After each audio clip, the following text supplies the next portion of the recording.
Reset device. Restart. If a power cycle doesn't fix the issue, try performing a device restart. Press and hold the power lock button. Select Restart. The device will take a moment to restart. Factory reset. A factory reset will erase all information on the device and return it to factory default settings. It will permanently erase all personal data, preferences, settings, and content that is saved to the device. It is recommended that you back up important data before proceeding.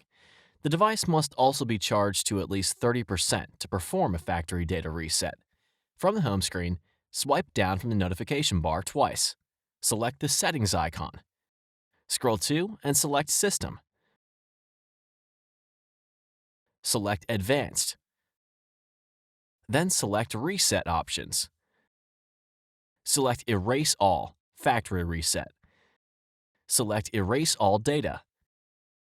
Select Erase All Data again to confirm. The phone will take a moment to reset. Alternate Factory Reset.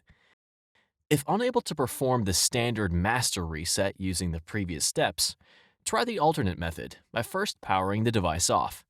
With your device powered off, press and hold the power lock and volume up buttons until the screen lights up.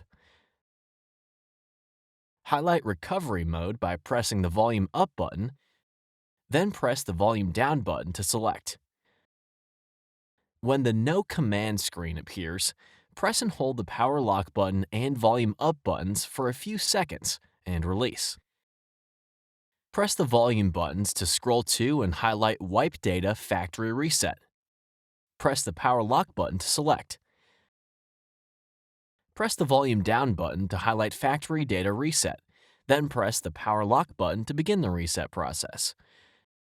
When the Android recovery screen displays again, ensure that Reboot System Now is highlighted, then press the power lock button to select.